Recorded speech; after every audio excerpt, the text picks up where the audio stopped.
Hello, you absolutely amazing person, you.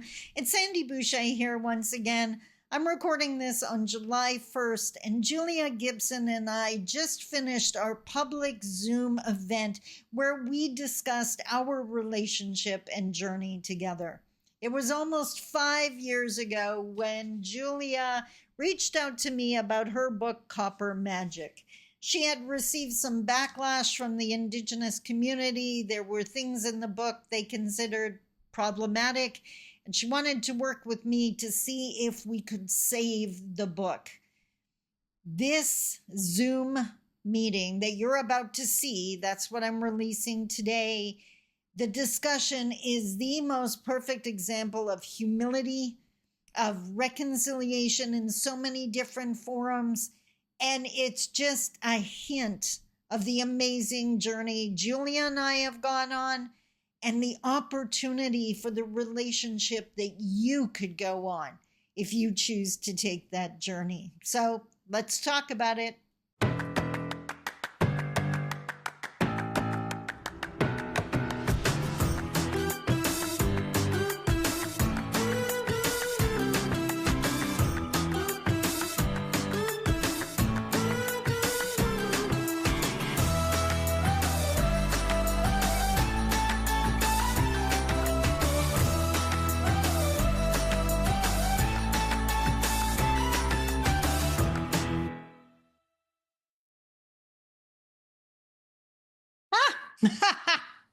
You're on mute, hon. Hi, sweetie.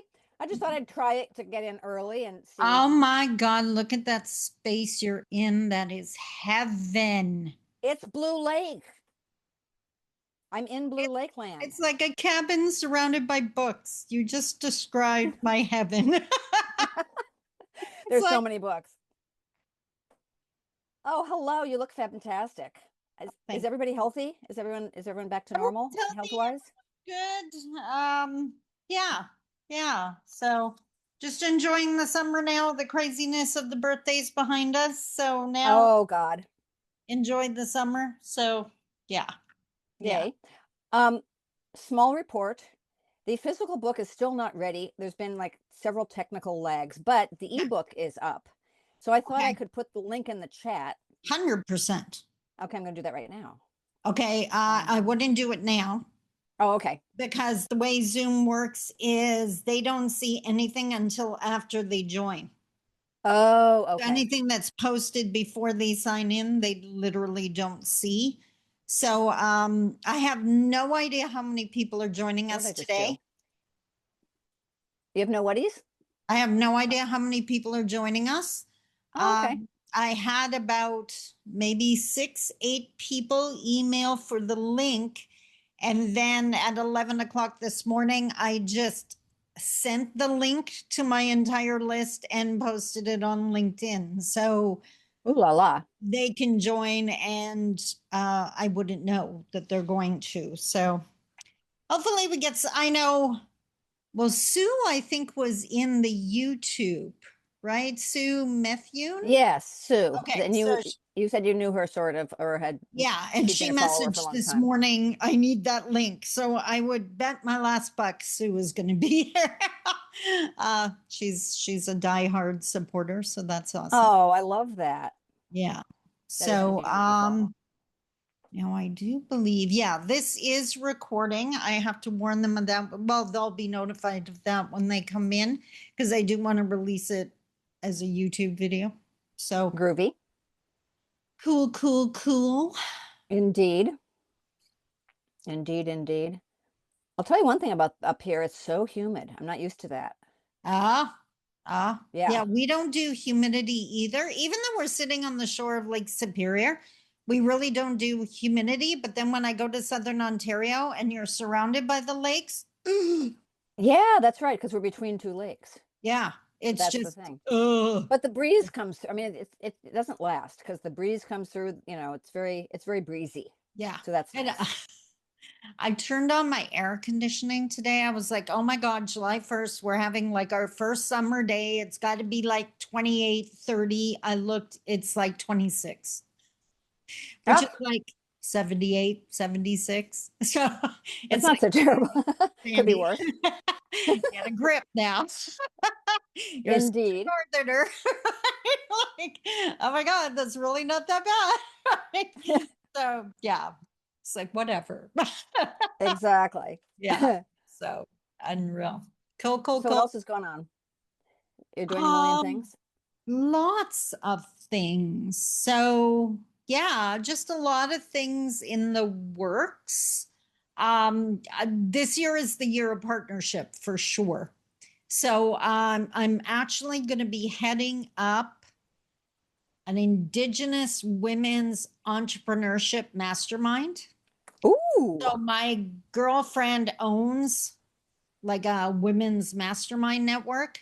And now there's all of these mastermind groups inside it. And she approached me to run an Indigenous one.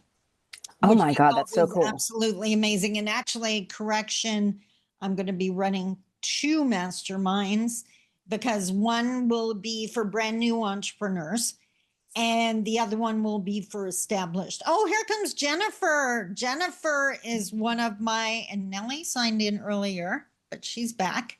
Jennifer is one of my diehard supporter fans. She emails me all the time. We chat back and forth, which is amazing. And Hi, Jennifer. Jennifer, Jennifer is muted. there she is. She's Hello. Hi. You're adorable, Jennifer. Oh my God. And Nellie signed in earlier. Nellie, where are you from? I don't know. You can either use chat or turn your microphone on, whichever you prefer.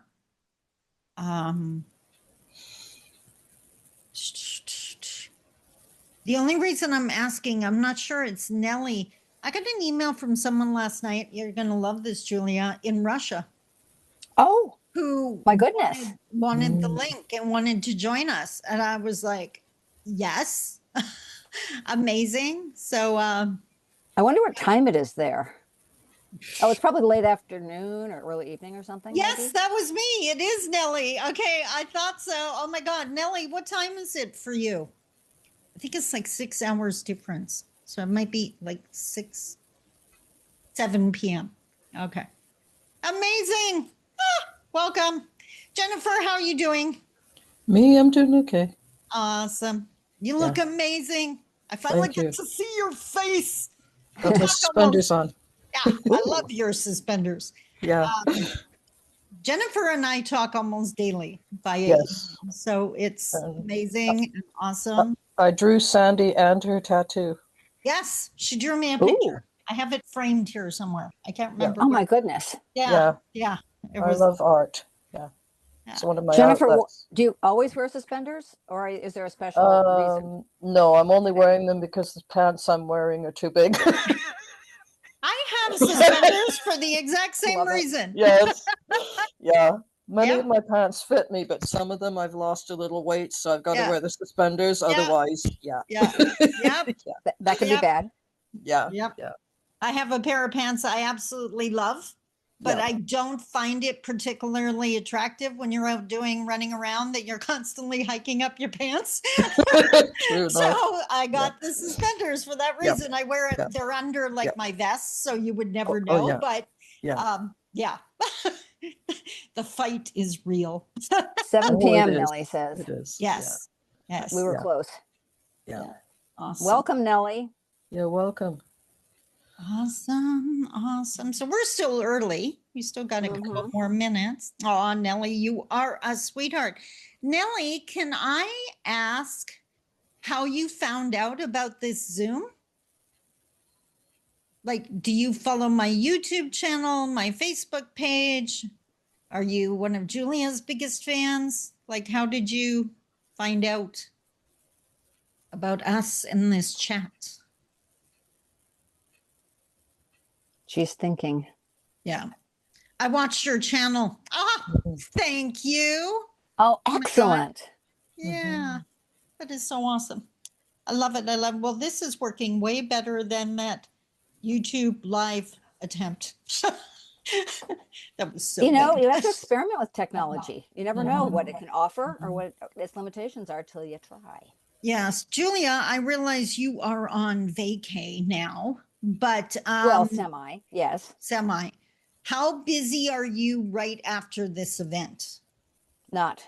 Okay, because I want to try an experiment. I found another program to do a live, and I found how I invite people. So we could go on and just talk about this Zoom for a couple minutes if you don't mind, Excellent. just Oh, to no, see that'd be how it wonderful. works. Love Awesome, it. awesome, awesome. Julia, so see how easy it is to work with Julia, people.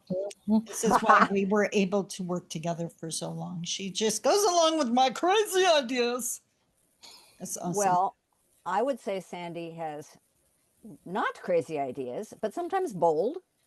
No, Sometimes bold, you know, and challenging in a good way. yep. That's what I would say. A very forward thinker. Yeah. And very creative thinker. Yeah. Which is really, really up my alley. And yes. I like to be with people who are like that and aren't kind of stuck in a rut. You know, you're not stuck in any kind of, you're very fluid in the way you think about stuff. 100% free thinker. 100%. This Ooh, is what also is it? me. I made it. Oh, Aw. oh, I that's have a beautiful. trans niece, so I made it for her. Aw, that is Oh. so I made her a rainbow necklace. Yeah. Yeah. What are the beads? They're all either glass or plastic. Yeah, Mhm. they're either glass or plastic, and I put them together in a pattern I felt was a good rainbow. So they've got Yeah. stars in, they've got, all these different things in there. And the center bead is ceramic so that she can feel pretty in it, because she started life as my nephew and now she's my niece. Yeah. So I'm telling her, hey, I'm okay with that. So I made her love her own that beads. so That much. is fantastic. Yeah. Yeah. So when will you give it to her? July the 20th, we're getting together because back in April, Sandi knows this. I lost my sister back in April Oh, sorry. to cancer, and she fought 8 years, and that was a long time. But her body said, no, I'm tired. Yep. And it was a shock because we did not want to lose her, but we're having a celebration of life for her in July, and we're all going to get together. So I'm making these different things for all my nieces and nephews, and I've made them bracelets, man bracelets, all that kind of stuff. So yeah, that's what I do. It's my creative outlet. How many nieces and nephews are there? 5. Yeah. That's a lot to take care of. Hi, Sue. And here's Sue. Hello. Yeah. Hello. Sandi, I hear you all the time, and you never get to hear my voice. So I am thrilled to be. And I see your face, and this is absolutely amazing. And you know what? When Jennifer was talking, people comment all the time, like, Sandi, like, you love your life and you're so happy all the time. Like, why? Have you seen the world? And it's literally because of this. I am surrounded by the most amazing people, like Jennifer talking about that inclusivity and making those gifts. And Sue, you're like one of my biggest supporters. I absolutely adore you. So it's like, how could I not be? Like, if I lived in Thunder Bay, I would be coming for tea. So this is as close as we could get. Amazing, amazing. Remind me, Sue, where are you? I'm in Airdrie, Alberta, which is just north of Calgary. So heading into cowboy time for us, Stampede and all that stuff. So today I'm going to a multicultural event wearing my jean shirt because that's what we do here. That is awesome. I love it. What are the cultures that are being represented? Oh my goodness. Our town, well, it has a small town feel, but it is a city. It's like 80,000. But we have really embraced, the mayor here has really embraced multicultural. We've worked really hard on it. I'm on the board of the Circle Connections for Reconciliation, and we're supported by this city. So we have so many different nationalities here. It used to be, I'd say 5 or 10 years ago, we would go for a walk, and all you would see was white person. Now you see so many different nationalities. It's so amazing. And they last year they started it on July 1st for the first time, and it's a huge Nice. festival with all kinds of performances, booths of from Africa, from Mexico, from all over. It's truly amazing. I was blown away that our little city did this last year, and this year is supposed to be even bigger and better. And I feel uncomfortable celebrating like rah Canada because of all the work I do, but this feels good. This feels like I can, you know what, this is good. They have Indigenous performances there. They've invited us, but the Indigenous people in our group don't feel comfortable being in a multicultural. Yep. And they've Not yet. explained to me why. Not yet, I get it. And I follow their lead. So, but they don't have a problem with me going to it. Yeah. They just don't want to be in it. So it's one of the reasons I chose today when we decided to do a Zoom event, because, well, I don't particularly celebrate Canada Day, which fine, whatever, if you do, that's your path, your choice. But I thought this was the perfect thing to do on Canada Day, because these conversations need to be part of Canada and need to be part of what we're proud of about Canada. So to me, the timing just seemed perfect. So Sue's in Alberta. I'm in Northern Ontario in Thunder Bay. Nellie's in Russia. Jennifer, remind me where you are. Toronto. Toronto. Okay, so we're both in Ontario. And Julia, tell them where you are. I'm in the United States, and I'm in the place that is the fictional version of the book that Sandi and I worked on together. Oh, and the book is called Pigeon Harbor. Oh, wow, cool. There. Yeah, so I'm there, and I just got here a couple days ago. But just to piggyback on the conversation about relating to Canada Day. I mean, here we have the 4th of July, which is soon, right? And I have the same feeling about it, but because of where our government is right now, I and a lot of other people feel like it's okay to be patriotic. It's okay to take, like, we get to be American. We are Americans. They don't get to take our country away from us, and they don't get to take our joy away from us. So a lot more people, including me. I mean, I grew up in the Vietnam era, where having, waving the American flag was like, dicey. You didn't want to be associated with it. And I felt that way for many years. But, when Trump came into power the first time, I thought, I'm going to wave a flag. Yeah. And a lot of other people have felt that way too. Like, they don't get to have the flag. This is our country. This is our country. Not their country, everybody's country. Two things. I think it's different for us. I know it's different for me, because one, Indigenous people never got to be part of Canada. We were moved out of the way so Canada could happen, right? So it's not about, you can't take it away from me. They tried a long time ago, and they still insist they did. So there's that. And in Canada right now, the people that fly Canadian flags tend to be the problematic people. These are the anti-vaxxers. These are the, our version of like Trump light kind of thing. So and you know what, honestly, like, I'm 61 years old. If someone had told me years ago, like when I was a teenager, that there would be a point in time where seeing a Canadian flag made me like recoil and be nervous, I would have said they were nuts. Like, because flying a flag has never been a big thing in Canada. I know in the States, you go across the border and every house has one. And I always thought that was kind of cool.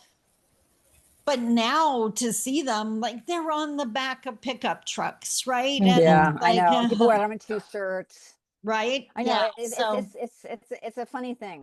Yeah. So in Indigenous communities and gatherings and stuff in Canada, do people fly the Canadian flag or not? Because here they do. Indigenous, I mean, if you go to a powwow or something, they do. People are very proud to have been veterans and so forth. Yeah. So we have the flag song. There's like 4 different songs that start every one of our Anishinaabe powwows. I can only speak for mine. But and we bring in the flags, but it's going to be the Canadian flag. It's going to be the American flag, because there's J Treaty. We don't recognize that border. It's going to be the First Nation flag. It might be the Assembly of First Nations flag. So all on equal ground. Right. right? Yeah. So yes, honored, yes, included. I actually saw a clip on Facebook, which I thought was like the best thing I've ever seen, because like everyone knows, I've done videos on pretendians and descendians and people pretending to be Indigenous. It was actually, I can't remember the location of the powwow, but every song is like it might just be get out and dance for the fun of it, or it might be a healing song. Like every song has a reason to it. And this song was specifically for all the non-Indigenous people, get out and dance. Oh, And I thought, that is the best thing I've ever heard. And the woman who shared it said, like, look, here's your chance. You don't have to pretend to be us, to be able to celebrate with us, to enjoy the strength of our traditions and everything. You can actually just be an ally and stand next to us and have fun, right? Like you don't, I had this discussion the other day, and I don't know what the feeling is in the room, but up until now, and it might be because of the work I do, but it always seems like, not always, but like 85% of the time, the people that declare themselves as allies, and that's another conversation whether they should do that or not, but they always claim some percent Indigenous. Oh dear. And that, and I mean, that's fine, right? Like if you have an ancestor way back when, I'm not saying deny your ancestry, but if the only people we can count on allies have to have some Indigenous ancestry, we're in trouble. Like to me, I take so much joy in someone who has nothing to do with Indigenous culture, no ancestry whatsoever, but I want to be your ally and I want to be your friend and I want to support you in the same way with Jennifer and making that necklace for her niece. It's like, this is not my path, but I fully support yours. And up until now, I'm still not seeing that. I'm still seeing, I don't know if they're nervous and think they have to have some blood quantum to be able to show up. I don't know what it is, but stop that. For anyone watching this, stop that. Just well, I have a 0 Indigenous. right? 0. And yeah, and like, who cares? Like I always say, coat of many colors, field of wildflowers. We're all different, and that's exciting. That's not a threat. One of the questions I get asked in seminar all the time, which again is a little problematic, but that's another conversation. They always ask, how can I encourage Indigenous people to take more pride in their culture? Which is Wait, this is being asked by non-Indigenous people? Yeah. So like Okay. a little overstepping the feather, wrong side of the feather kind of thing. But my response to them is always the same. Be proud of yours. Yeah. Tell me you celebrate Christmas, but then at the end, ask me if I do. And be open to hearing what I may or may not do. Tell me you celebrate Easter and all the fun things you do, and then ask me if I do that, or to ask of some celebration I do that is important to me, right? Like that's how, be proud of who you are, because it holds space for me to be proud of who I am, right? So, Makes sense. yes. So we gathered here today. It's now a wedding ceremony, in case you didn't. Okay. Didn't tell that in the invite. No, we're here to discuss Julia and I's amazing journey from my perspective. And Julia, Yeah. I don't know about you, but way back when you first emailed me and we figured it out, it's like 4 or 5 years ago now. I had no idea the journey we were about to go on. Like I had no idea the twists and turns or the time that we would put in or the friendship we would develop, the amazing mind expanding conversations we've had. Sue and Jennifer, did you have a chance to watch kind of like the YouTube live? We haven't really, did I we was go on over our it, story? yeah. Yeah, I did a video describing our journey and all the different stages to it. So, Julia, I guess I'm going to throw it to you. Did you see this coming? No, I thought it would be a much more formal relationship than it turned out to be. I Wow. thought once you said, yes, I will work with you on this project, I thought, okay, you're going to open my mind and explain to me and help me shape this differently. And it's going to be kind of professional. And it was. I mean, it was a professional relationship, but it really did deepen over time, especially. And I really credit that to you because I was shy and very much wanted your approval and wanted you Oh, to, wow. to, I don't want to say respect, but I wanted your approval. I wanted you to like what I was doing and I wanted to please you, but I didn't want to please you at the expense of, capitulating to something I didn't understand. I wanted to understand. But so that I think prevented me from feeling closer to you for a while or not expecting anything more. Yeah. I really thought it was going to be, and that would have been fine. So as things went on and we got to know each other better, and you were the one who started using the word friend. Yeah. And, which I would not have presumed to say or even think, I think, really, even though it felt that way to me. I felt like we started to know each other about each other's families. And, Yeah. it was more than a sort of cut and dry, okay, here's the next step. And, I'll talk to you on Thursday kind of a thing. But yeah, no, I didn't expect it to be what it was at all. That I mean, is, I didn't know what to expect exactly, but I really thought it would be more like just a very sort of formal. And it didn't really even really start out that way because you were so cozy and friendly and funny right from the beginning. So it wasn't what I've worked like if I've worked with editors before who are very like, I mean, sometimes they're friendlier and you get to sort of know them, but usually it's just like, okay, page 3, blah, blah, blah. And that's it. You're not getting to know each other really on any kind of level. that is, I mean, do you think that, oh, go ahead. I was just going to say that is so interesting. One, so interesting that you shared that. And two, thank you for sharing that. I think it's happened a few times to me now. So I go into every relationship. For one, I don't do professional relationships. We're in a relationship, whether it's a working relationship, a social relationship, because Indigenous don't tend to compartmentalize. You're going to get all of us. Right. So you're going to get my silly side, my formal side, my that hurt side, my vulnerability, like all of it's coming to the picnic. So, but I forget that's not how mainstream focuses or works. So I will send an email. Hey, girlfriend, how you doing? You have received those emails, right? And that's a formal business email from my perspective, right? Because I work with people I like. I don't work with people I don't trust or I don't like. So, but I forget my perspective from my side of the feather.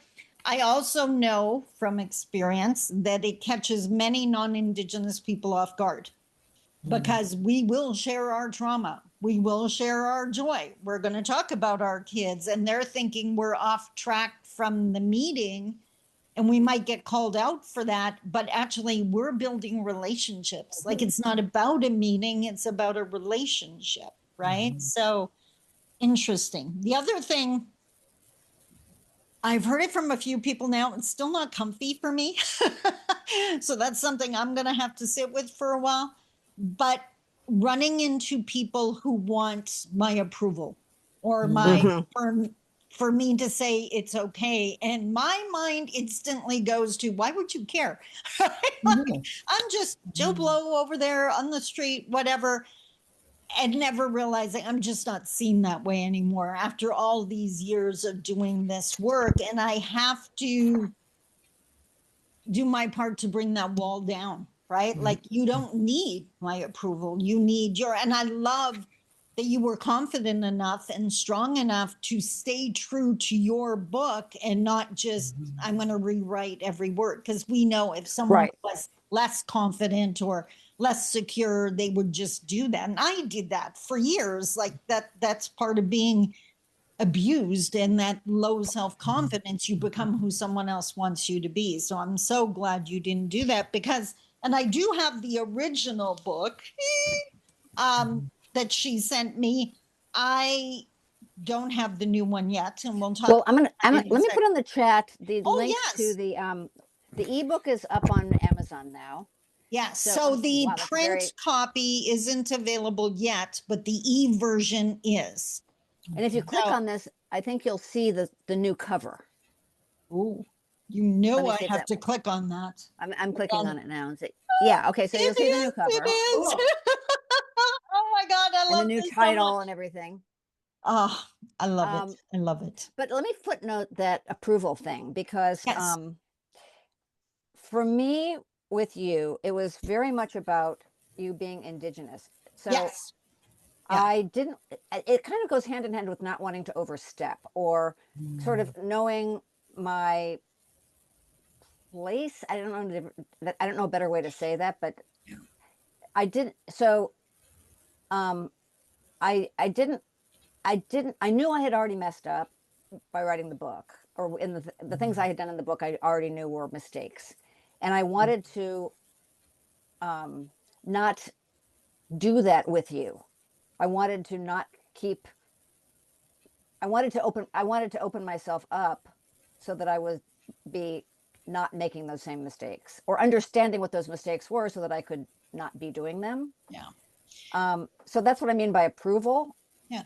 But also because I think that also comes with respect.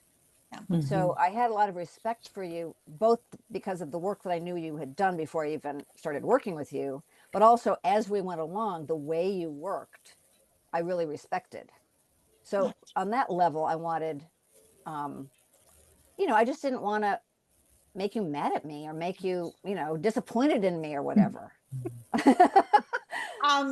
Because of the respect part of it. Yeah. And you know what? So everyone listening, because I talk about it all the time, this is such a beautiful example of humility. And I always say humility builds bridges. You heard her say, I made a mistake.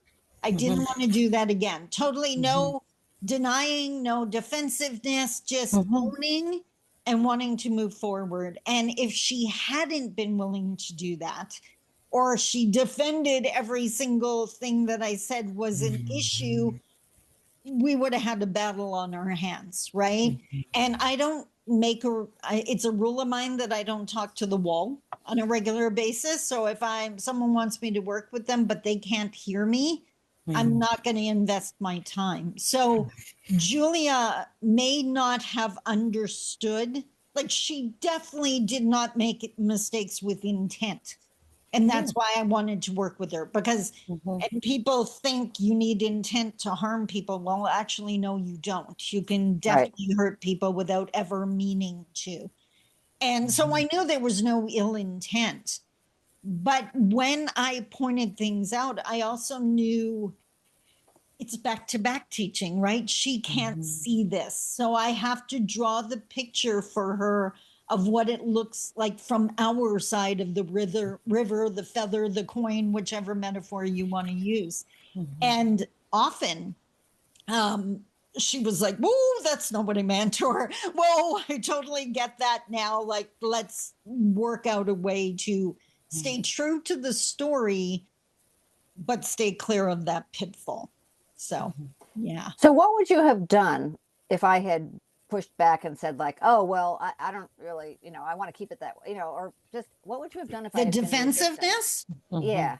I would have walked away 100%, because, and I run into those, well, not often, because most of the time the people in my seminars are the people I want to work with, right? Like the problematic people don't come to my seminars. Let's get real. They're nowhere near me.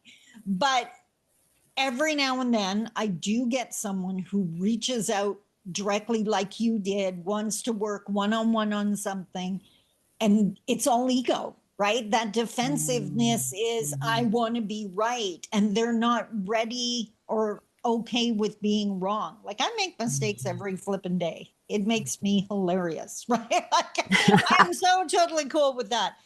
So if someone's not ready to hear, then they can't take the next step. And it's like, okay, then now I'm going to exhaust myself for nothing.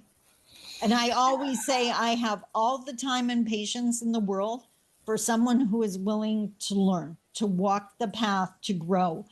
But if all you want to do is defend what you've already done, then there's no room here for me.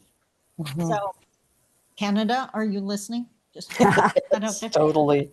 Yeah. I think we talked about this the other day, Sandi. When so sometimes people come to me with manuscripts or works that they've done, and they want some critiquing, and I find out real fast if they actually want critiquing, or if they just want yay.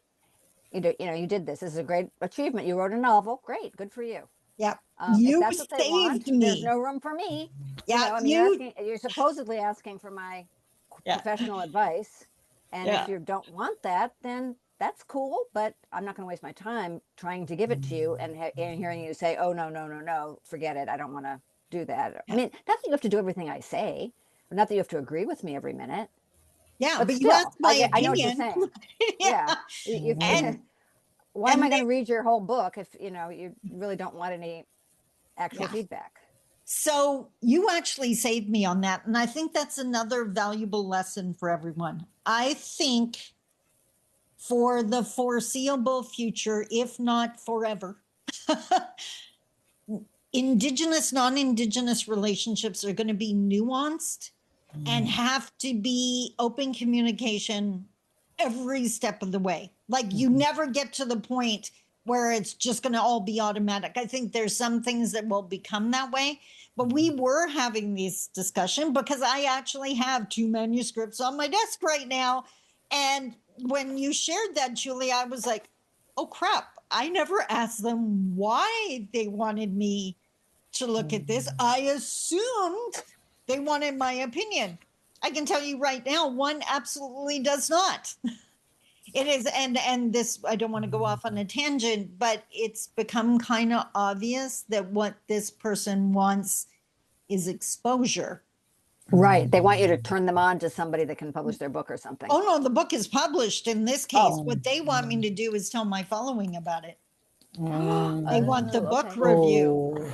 Okay. And I was like, you could. Why didn't they just say that in the first place? Right. Exactly. Right. Yeah. And it's like, no, they desperately want that book review, but they want raw. Like, I love this book, so that book sales, right? So, and the other one, I was like, okay, by the way, what do you want from me? And it was kind of along the lines of our relationship, in that they did want the feedback. Now, with you, Julia, I know you reminded me of this. There was a couple things I said were cringe in the first reading. With this manuscript, I can honestly say I stopped at maybe page 10, page 15, not long into it. And I literally sent an email with the subject line, "This is too painful." That it was just like, I can't read this. The misinterpretations, I just can't. Like, that there is so much that has to be unpacked here, that for my mental health and well-being, I can't read this yet. Like, you got to go do some work, because like, it's almost you before the first book came out, right? If someone had read it at that point and she was hoping to publish this book, and it's like, you don't want to do that. like I literally can't even read this at this point. So, but you reminded me to ask. Like, I just assumed you asked me to do it. You want my opinion, right? And then I get myself in trouble because no, they absolutely did not. So. Well, sometimes they don't know what they want, really. But if you ask them, sometimes they can kind of understand what they are after. Isn't she amazing? She's so, maybe they don't know. And I'm like, no. So, Jennifer, did you Yes. have any questions about our journey, our relationship, anything? The only question I have is, have you seen what was created about, I think, 2 years ago, where somebody married, as it were, the Canadian flag as it is, with Indigenous symbols in it, in the maple leaf components, Yeah. like the whale and all these beautiful symbols. Have you seen it, and what do you think of it? Okay, one, I've seen different versions. I don't think I've seen the one you're talking about. Two, this is kind of a silly way of putting it, it would never fly. That's And what I thought. considering we're talking about a flag, that's Yeah. kind of funny. Only because I saw a version of the Canadian flag a while ago, and I forget what they did. I think they tried to put the medicine wheel colors in it too, Yes. because that represents all the colors of man. Yes, Right? So exactly. it's inclusive, Yeah. and the like, yeah, don't go after the flag, right? The backlash was absolutely phenomenal. So I think for the people open to reconciliation and inclusion, they think it's an awesome idea. Unfortunately, we're still not the No. majority. So I think, yeah. We'll just Are leave there, it there. so in the US, there's really right-wing people who have done this flag icon thingy that is black and white. Mm. And I'm not even, I'm not clear on what it means, but it's not happy. So I'm wondering if, are there people in Canada who do things to who change the flag for like a fascist reason or whatever? I mean, are they wanting to do Probably. that? I don't think in this case it was, but guaranteed there absolutely is. Like if we look at it, if I go to my most optimistic side, which I do often, the flag is red and white. That is Indigenous and Canadian, right? So if we were to live up to the flag, right? And the fact that the maple leaf is in the middle, that's Mother Earth. That's the nature, the environment we should be protecting. The two strips of red could be the two rows of the wampum belt. Again, we were supposed to be running side by side. So there is so much that could be taken from the actual flag if we didn't just hold it up as some sacred item that must never be discussed. Right? So, yeah. Unlike the American flag, which symbolizes the colonies, literally Exactly. the colonies. Yeah. So it's all really it's really a symbol of genocide, really, in a way. 100%. Yeah. Yeah. So it really needs to kind of be dismantled. But I don't know. I don't see that happening anytime soon. But yeah, and I just realized the white is surrounded by red. That would make a couple people nervous. So Yeah. the Canadian flag, it's like, really, guys, be careful. Yeah. So I love that, Jennifer. Thank you so much. Sue. that's a really good question. Yeah. Sue. Thank you. Well, the reason I came today is because, first of all, when you said they may not know, that's 100% true. Yeah. I'm 66. And until 5 years ago, I was completely in my white bubble. It's really easy to be a white person and live in a white bubble in this country. Yeah. Until I got kind of shocked out of it by looking at a map. I was in Quebec City with a girlfriend celebrating 40 years of friendship. And we went into the fort, and there was this huge map on the wall that showed North America pre-colonization. And it was full. And I stood there like a 2x4 hit me on the head. I went, whoa, wait a minute. Yeah. And I realized I didn't know the history of my own country. Clearly I didn't pay attention. Well, even history classes in high school for me was about battles and, what we Europeans did. So since then, I've been educating myself, and I, created this circle of Indigenous and non-Indigenous, because in my mind, I thought if we bring us together in friendship, then that'll change things. because I can't do anything nationally, but I can do something in my own town. And so I'm still learning. I learn every time I listen to you, Sandi. Every time our circle gets together, the worldview, having that thought that the worldview is different, like we're so egocentric that we just think everybody has our worldview, and we don't. And even today, you sharing your version of the Canadian flag, I'll never see the flag the same anymore. Than, you know, it's so cool. So I'm always learning too, because sometimes I have the board that we sit on is more Indigenous than non-Indigenous on purpose. They lead, we do everything together. And I still sometimes get criticized, and I'm really careful about, you know, am I being humble enough? Am I listening enough? And not by our group. I don't get criticized by our group, but people outside of our group who are looking in saying, what is she doing? What is she doing there?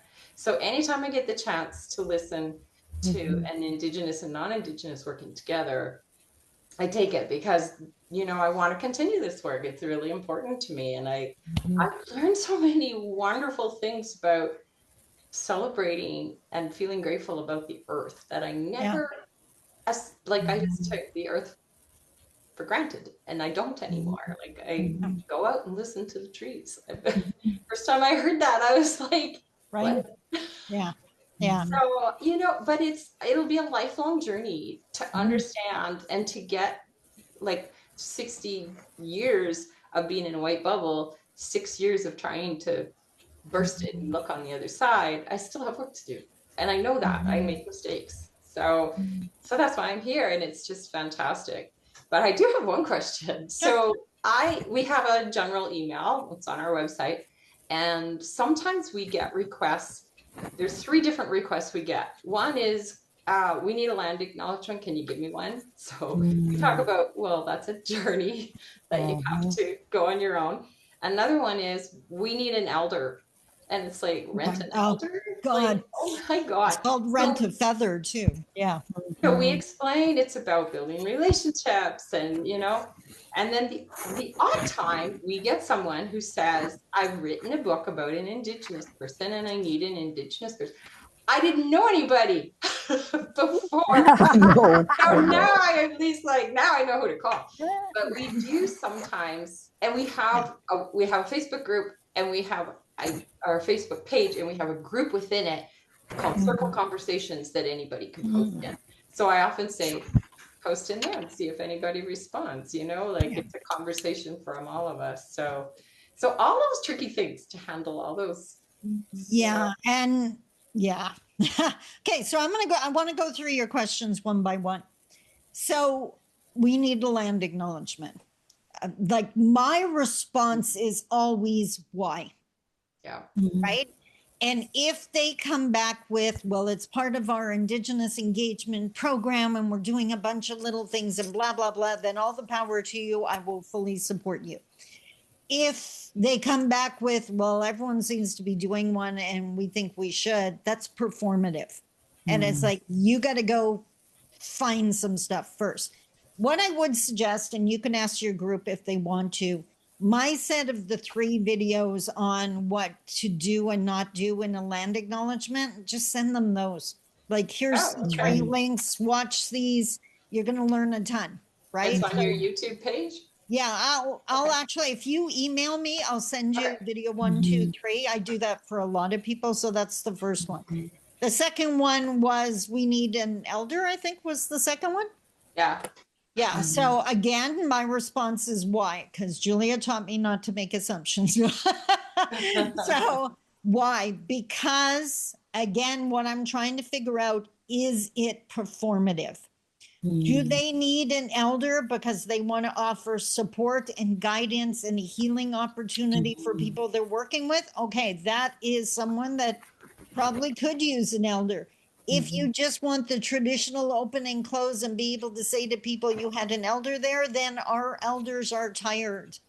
And that's not the important work they need to be doing, right? But I find by putting it back on them, it encourages that reflection, right? Like, why? Why do you want the elder? Not that I'm saying it's bad. I just want clarity, right? What was the last one? Oh, the odd time we do get this is more rare, but the odd time we get somebody who said, I'm non-Indigenous and I'm writing a book, and there's there's an Indigenous person in it. Do you have someone that can read it? So, and I'm going to be lightning bolt blunt on this one. And I've had the same attitude, the same opinion for the last decade, and I don't see it changing anytime soon. Rock hard rule, I do not believe non-Indigenous people should ever write an Indigenous character because you do not have the worldview. No. If you want to write about an Indigenous character through the eyes of the non-Indigenous character, knock your socks off, because that is your worldview. You're saying what it looks like to you, not what the fact is. In the case of Julia's book, we had a character who has Indigenous ancestry. She was removed from that. She was questioning. She remembered some things her mom did, but really didn't understand them. So the lack of knowledge fit the character because the character lacked that knowledge, right? So we tweaked the Indigenous characters in the book because she does have some there's Indigenous people in the community, but for her to not know and be confused was perfect. So, Julia, did you want to comment on that? Yeah. Well, no, I don't have anything to add. I would love to know though, Sue, more about your circle, and if you could post in the chat, maybe like your Facebook group or a way that I could sort of just give a, website or whatever. I'd just like to know more about it. Yeah, absolutely. Do you want me to share a little bit now or just give you this link? If that's okay with Sandi. Yeah, actually, please do. I just want to say one thing that Sue, you already mentioned that I really want to put a spotlight on. You mentioned that there's more Indigenous than non in your board or group. That actually is the way it has to be. Yeah. Like people automatically want to go to the 50-50 split, and the power is not even. You go 50-50, you're going to lose the Indigenous people. They have to have the comfort of the percentage to actually believe their voice will be heard. Now, does that have to go on for the rest of our lives or, 100 years in the future? Who knows? But for now, that is something that's required. So go for it, Sue. I'd love to hear. So when I woke up from my bubble and realized that I didn't know anything about my country, I started to seek out opportunities to learn. I was newly retired, which helped. There was a walk called the Walk for Common Ground that went from Edmonton to Calgary, and it was run by Dr. Patricia Makokis. You might know her son. Her son's James Makokis, who was in the Amazing Race. Oh, well, okay. Okay. So Patricia Makokis, I reached out to her and said, I need to be there. I need to join. And so I joined just north of us, and I walked. And the very first time I heard that spiders were relatives. And I'm like, okay, I really don't know much. Yeah. I walked with her, and I walked with a woman, Anita Crowshoe, who is from Piikani Nation. Dr. Patricia Makokis is from Satellite Cree Nation. And I walked with those two women, and it was life-changing. And I actually got to experience racism on a level I'd never experienced ever before in that walk. And so it shook me to my core. And I reached out to our mayor and I said, we need to do something. And the only thing I could think of doing was bringing people together. So it took a year, and then he finally put me in touch with a community development in the city. And we agreed that we were going to start a community group. And I said, and his assistant was there too. And I said, okay, we have 3 white people. We don't go any further until there's Indigenous people here. So I just reached out on social media because I knew there was some Indigenous people that were my friends on Facebook and said, we're thinking of starting a group. We can't go any further because it's just white. Who's interested? 23 people in 24 hours Wow. signed up, including someone I knew from previous work. And he was Métis. I didn't even know that. And so him and I and a few other people started to meet and we started going, what are we going to do? How do you want to do this? And that led to people offering to speak. And it was during the pandemic. So we had Zoom calls and people spoke and it just grew. And that was in the spring. And by the fall, we were a board. And fast forward, we're now a society. We have 11 board members. We run, the city supports us for June 21st and September 30th events. And then outside of that, we've been having elder talks. We're working on some workshops with an elder, a Blackfoot elder that is blowing my mind. It's very immersed in Indigenous worldview, and it's just shocking how little I know. And so, you know, my job is kind of to be there to look for funding because we need funding to do anything and just support in any way I can. And I'm really involved in the workshops right now. Other people might be doing more of the big events. So I always said I lit the match. That's what I did. But I really learned quickly that I started to kind of want to do that. I need to do something, and learned very, very quickly I needed to learn first. And I took a whole year of courses. I took like all the free courses. I paid for some. I just went to activities, went to workshops. The pandemic, everything opened up. So I just absorbed as much as I could. And that year was key because I still am learning. Absolutely. But I didn't know enough to know I didn't know what I knew. Like, you know what I mean? It's so, Yeah. and so now I'm still learning, like I said, every day. Yeah. Every single day. That is so awesome. Thank you for sharing that. I wanted to make a couple comments, especially for the people that will watch this on my channel, because I know there are going to be people interested in starting their own groups. So first and foremost, I always say before you consider starting your own, look to see if there is one. Because the commonality is I want to create my own because that's my comfort zone. But this is going to be uncomfortable. And maybe what you need is to go and be super humble and support the work that is already in place. If there isn't, like in Sue's case, well, then that's amazing. I love the humility of we're three white people. Yeah. We better find some voices. So I already acknowledge that the percentage has to be larger Indigenous to empower the voices. The other thing that I'm going way out on a limb here, but I'm going to do it anyways, because that's why I'm here. What you're going to find, if you want like benchmarks and to see if your committee or board or group or whatever it is really supporting true relationships. In the beginning, you're going to attract white presenting Indigenous. There's going to be people like me. There's going to be Métis that you didn't even realize are Indigenous. And it's because they're way more empowered in mainstream, right? That we have the advantage of opening doors. But over time, you should start seeing more stereotypical Indigenous comfortable in your group. And if you're not, you have to do some self-reflection on why.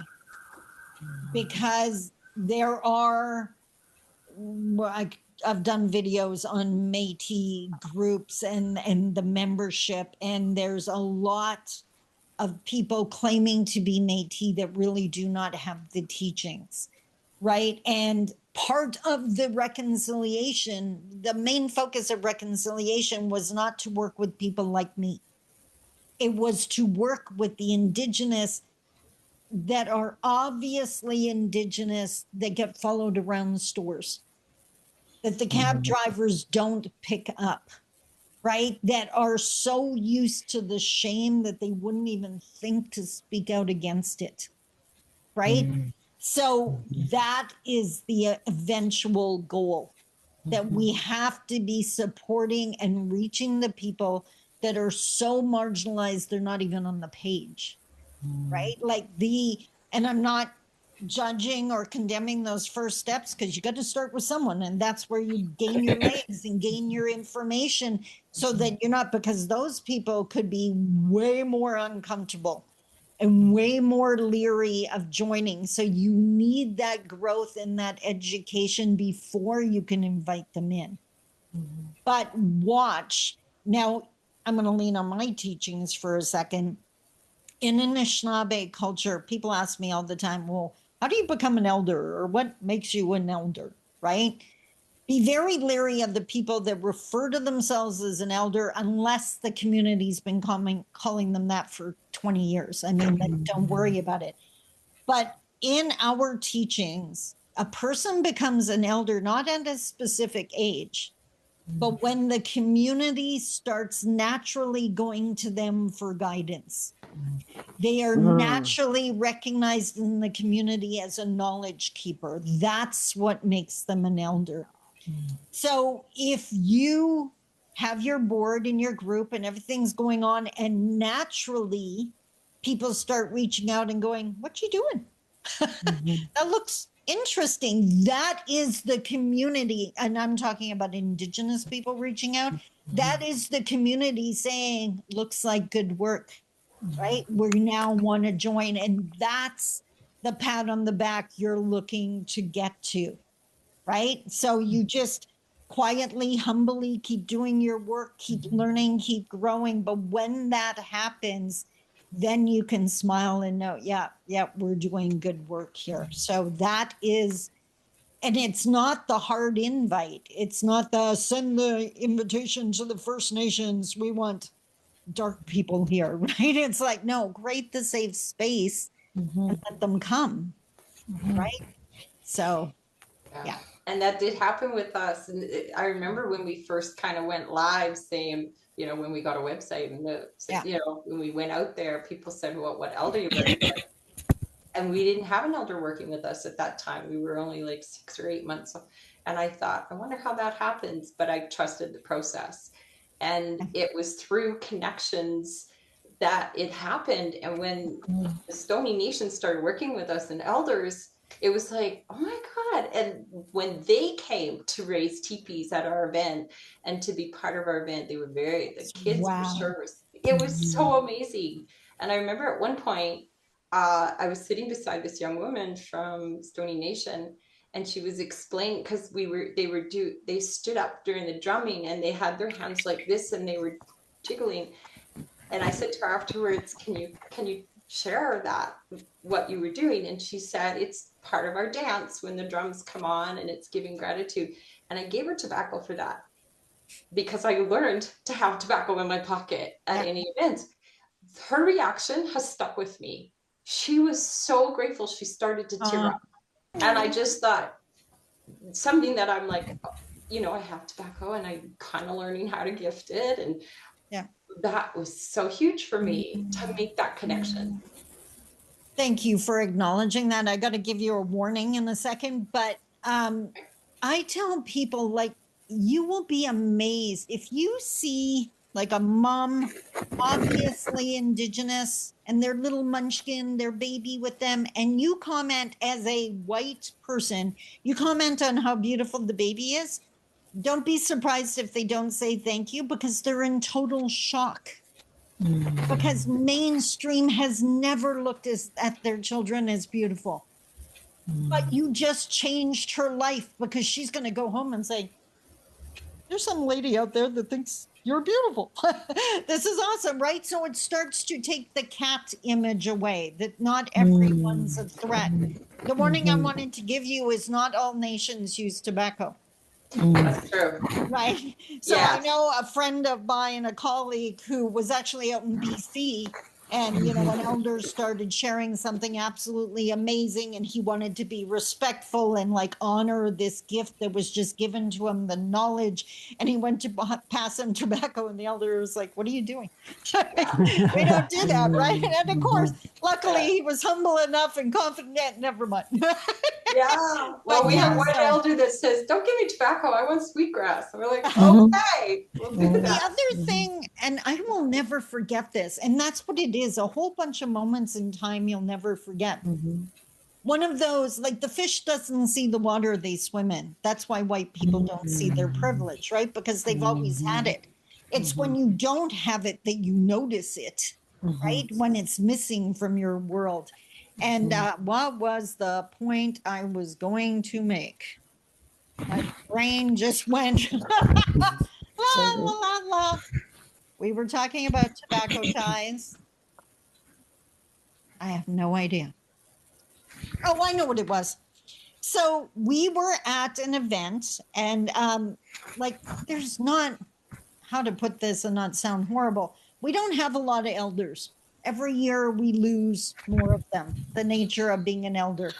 So if you do work that involves elders, you tend to run into the same elders, right? And it's amazing because it's like, hi, haven't seen you in a long time, blah, blah, blah. So I was at this event, and one of my favorite elders was there. And I was like, Jerry, I haven't seen you in so long. How are you doing? It was awesome. And he spoke before me. I was asked to do a keynote. He went up and did his opening, whatever. This was actually a government, like, I think it was federal, if I remember correctly, gathering. So I don't know why they did this, or, well, I guess I do. The city of Thunder Bay, where I live, is known for its Persians. Kind of like a cinnamon bun, kind of like they're made here. It's the only place you get them, and they take them all over the world, right? Like Thunder Bay is known for its Persians. And as speakers' gifts, they gave us each a Persian, which is kind of weird because we're from here, but whatever. It was a novelty for the people in the audience, I guess. And he came back to sit at the table, and then I was going to get called up, and he just looked at me and he said, I can't eat this. I have diabetes. And I was like, and so does 95% of our elders. Like, someone needed to give the organizers a head up. Like, let's try not to kill them. When you give out a gift, maybe not something like for the people coming to the city for the first time. Yes, I can get it. It would be an awesome gift. But he was just like, I like, that would literally kill me. So I think it's so important, like when you're working with Indigenous people, to like, you need to talk to Indigenous people about what should be at this event, or what's a good idea. And it's not because your idea was bad. There might be another nuance of information that's going to change whether you want to do that or not. So, yeah. That is something I really struggled with, was asking what the appropriate honorarium is, what the appropriate. Oh, there's one. Because they didn't want to, they just didn't respond. It was, and so I realized, okay, I'm missing something because maybe I'm not supposed to ask or whatever. So was it explained to you? Fine. Well, our board members helped, and you know what honestly helped?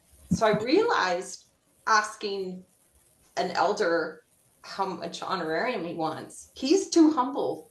100%. Humble to say. And so, but what I did do is find Facebook groups in our treaty area that I felt comfortable asking questions in, like, what are good elder gifts? Oh my God, I got so many amazing ideas from that.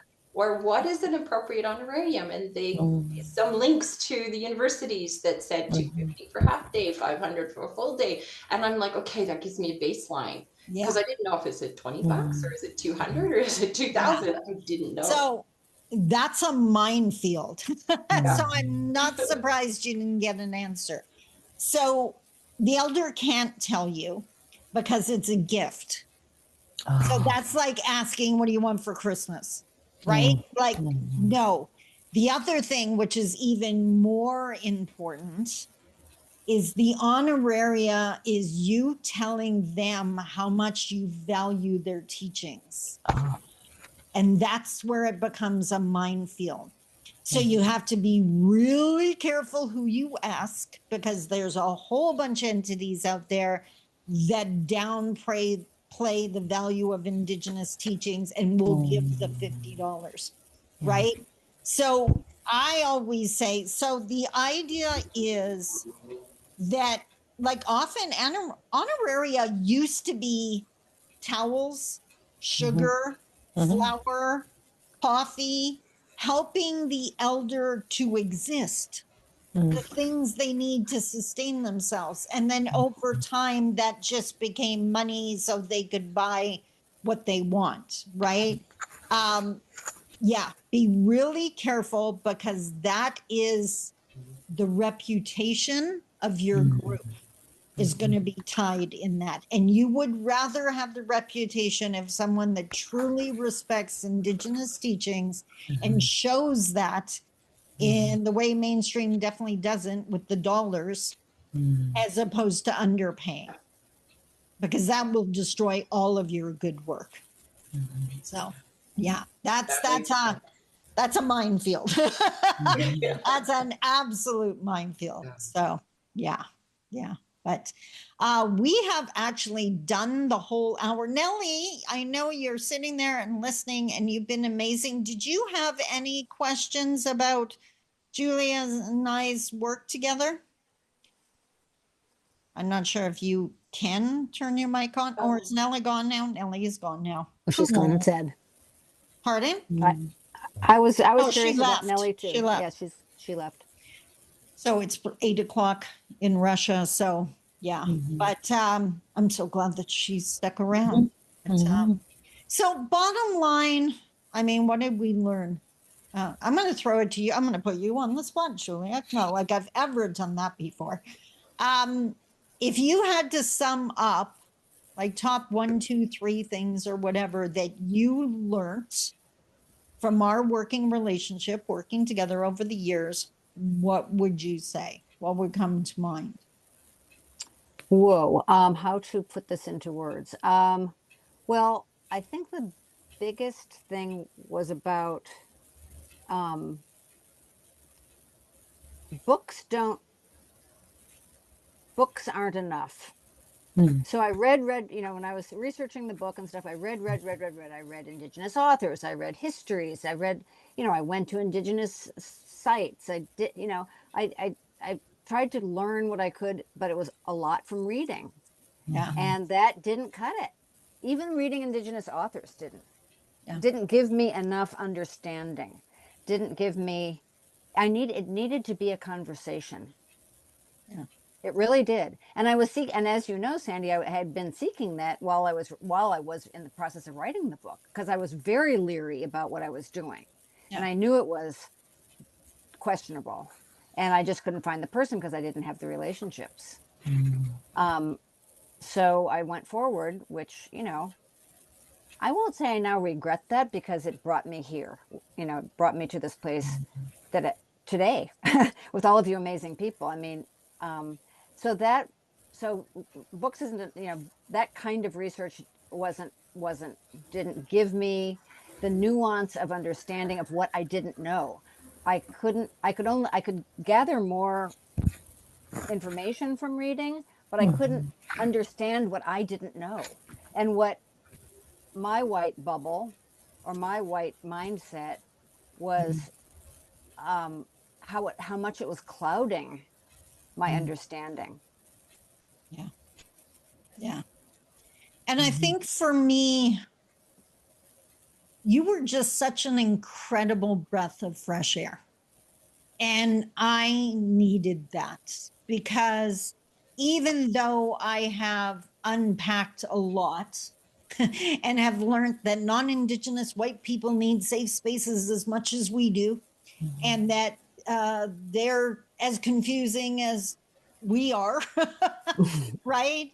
But your humility, and I always knew humility was one of my teachings, the 7 grandfather teachings. So, and I understood that's not a common teaching for mainstream. But your humility, your lack of ego, your willingness not only to ask questions, but hear the answer and then ask again for, it was so obvious you really wanted to understand that it wasn't just lip service. You wanted to really get this right and you wanted to understand. And I needed to know that people like you exist. Oh, honey.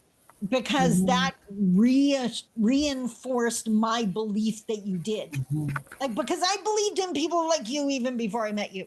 They're out there. I know they're out there. They're not all terrible. Like, I don't want to believe this. We can bring this country together, or this continent, because obviously you're from the US, which just threw a whole other interesting dynamic to it. But it was just, and I know in the beginning, and I've shared this with you, that I was waiting for the backlash.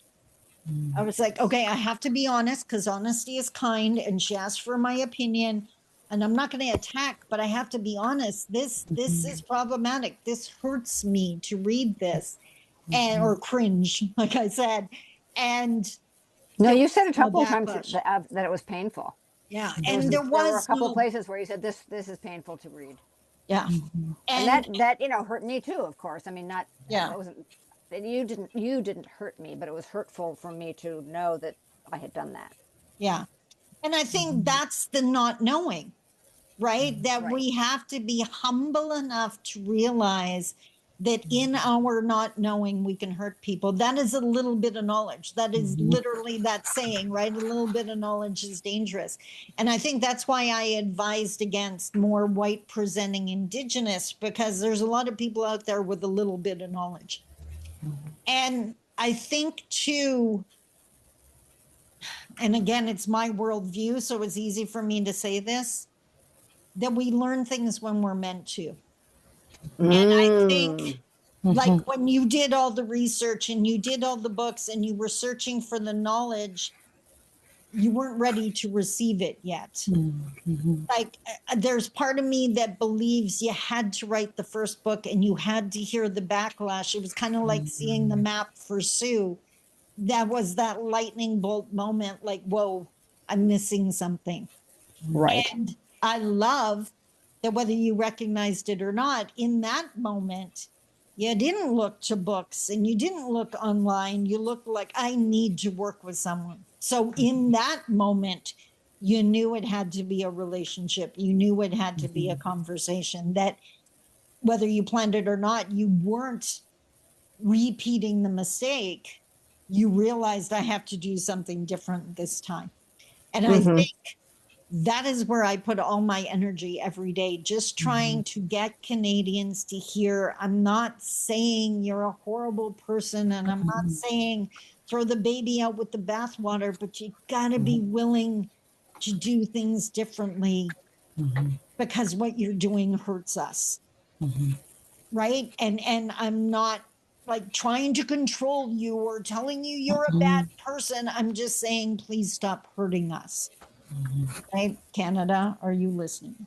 Again. So yeah. So, but I mean, I was so thrilled when you asked me to work with you, because like another author is reaching out. This is amazing. And I love our journey together. And I'm trying to talk her into the second book. So, Sandi, I will tell you more about that in a bit. Okay, because I have more thoughts. Okay, so you got to read this book. This is me blatant, not subtle promotion. I love this book. I have read it probably 20 times because of the editing process we went through. And every single time I cried in a good way. Even though I knew what was coming, I still did. And I just love this book so much. So you got It means so much to me. Yeah. I mean, the crying part is very powerful. It's because it's real now. Like, and I think that's what I was missing in the first. I didn't see me in the book. Even though I am Indigenous, I didn't see me in those characters. And I do now. Like, it's like, oh, I know those people that are lost and confused. And I know those elders that don't give you full sentences and just hint at things, right? And it can be so confusing and so frustrating. Yeah. And even the, like, seems like hostility, right? That the pulling away and all of that is there now. So, yeah. Yeah. So. Well, soon we'll have the physical book.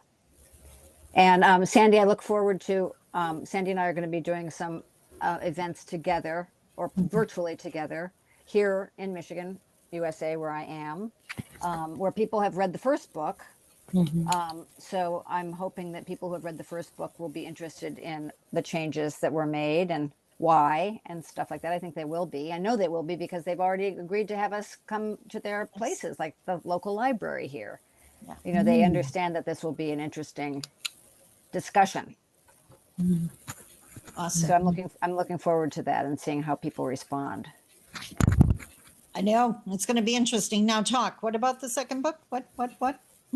Oh, well, so when I come here, I'm with my grandchildren, and it is sort of like a vacation, but I'm always trying to write stuff and work on, things when I'm here with my grandchildren. And so before I came, I was thinking, well, what can I work on? I really wanted to work on something new. And I have some old work that I've been revising and stuff like that. And I really wanted to work on something new. And I was thinking and thinking and thinking about it. And I had a couple of ideas. And I was driving one day in Los Angeles, and I was, just thinking about it. And all of a sudden, flash, it was like, well, the sequel to The Copper Stone, that's new. And Sandy and I had been talking about this for years as an idea, as a concept. And I'd been kind of like, well, I don't know. And, and there were some things about it that gave me pause, and I don't know if I can handle it, whatever. And I just thought, I'm just going to play with it. Yeah. Like while I'm here, I'm just going to free write it and just play with it and see what comes at me. And so that's what I'm going to be doing while I'm here. I love it. Is playing with it. When you read the book, by the time you get to the end, you're going to be saying, well, I need the second book now, right? Because there are just things that need to happen on their journey. So, and you're not the only person that's been saying that, from day one. A lot of people have said like, and they've had various thoughts about how that could go and what they wanted to see. And so we'll talk about that more as it all unfolds. Awesome. You and I. Awesome. So the journey continues, and from a reconciliation standpoint, I think that can be the only goal.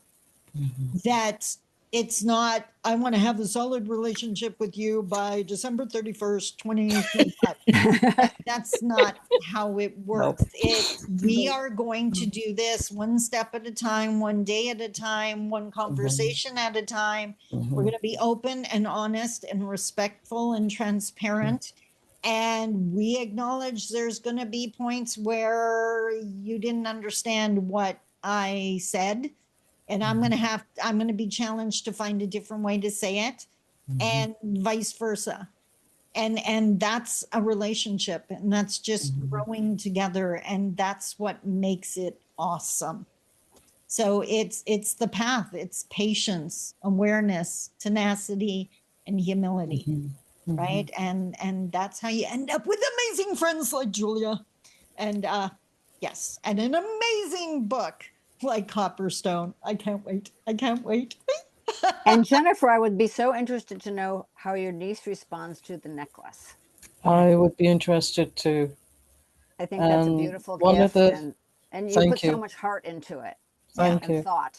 And when I created bracelets for my nieces and nephews and my 4 great nephews and my almost 2 great nieces, because one's still developing with her mom. I put hearts on all the bracelets to show them I love them. Yep. And one of the things I learned from Sandi from day one was humility builds bridges. Ego burns them. Yep. Yes. And I see far too much of the burning kind and not enough of the humility in a lot of people. They're so full of themselves, they can't talk properly. And that gets me because I'm autistic. I'm borderline autistic. And when their ego gets in the way and they talk over top of me, I feel like going, whoa, whoa, whoa. I can't stand it when you talk over top of me. Will you stop your ego for a minute and actually listen to what I'm telling you? Yeah. And I work with veterans. I volunteer with them all the time at Sunnybrook. I love it. Sunnybrook Veterans Center in Toronto is one of the biggest places, besides places in Ottawa and all over Canada, for veterans can go where they're all different nationalities, all different, combat levels, all of that. and they can feel they have a great space to be, where they can be listened to, they can be talked to, not as a child, but as an actual adult who's been through a lot. And they can actually just sit there and listen to them and, oh, yes, you're right. You're still feeling that. Even 70 years later, you're feeling it. And they're not being dismissed, which is what I love about Sunnybrook. Nobody dismisses anyone there. They don't talk down to them because they may have dementia. They don't talk about them behind their backs. They actually acknowledge they're in the room with them, which is great. I love it. And if I didn't have that experience, you know, but that's all part of humility, is being able to listen. Yeah. That's all part of, like, we all need good soil, right? By the way, Sue, you mentioned you lit the flame. You watered the seed. Oh, I like that better. Oh, right? You like were that. the good soil so that these things could grow. And the job, our job, is to find good soil and then to drag everyone we know to the good soil, right? Because we all need good soil to grow. So, and that's, I yeah. like it. Thank you for that. Okay. Thank you for this. This Yeah, has this has been been great. fantastic. Awesome. Awesome. thank you for being here. It was really, really wonderful to meet you both. Yeah. Thank This is, I love my life. I can't help it. I love your life too. I love my life too. I love your house. That's what I want. I wish I was in Michigan. I could go off on a tangent. Could you change your president and then we could get. Oh, that would be so good. We're trying. We are doing what we can. If you could work on that, I'd super appreciate it. We're working on it. It's all about Okay. alliances, though, and that's the part that's difficult. It's all about building bridges between people who are essentially on the same side, but have so many differences between them. Yeah. And that is the key, and that's what's really, really hard to do. Yeah, exactly. And we as white people, and also Americans in general, very much lack humility. That's built in to being Americans. Even we're the best country in the world and all that. Yeah, I've definitely run right smack into it, and long before the president showed up, because I'm 45 minutes from the border where I live, right? And yeah, anyone on the other side. I mean, I can remember being a teenager and having them feeling sorry for us because we were Canadian. Like, Oh, God. you know, it's too bad that you were born on the wrong side of the border. And it's like, who says that? Exactly. Like, Yeah, wow, totally. Celine, did you just, wow, I have to go now. Like, not even sure what to do with that. So, yeah. But on that note, I'm going to let you go. Thank you so much for coming out. I'm so glad we did this. This is absolutely awesome. And you take care. Julia, I'm going to send you a link in a few minutes because we're going to play on YouTube for a minute. But Ruby. yeah, thank you, Sue. Thank you, Jennifer. Thank you. Thank you, Sue and Jennifer. You're welcome. Take care. This was awesome. Take care. Yeah. Take care. Bye-bye. Bye. Yeah.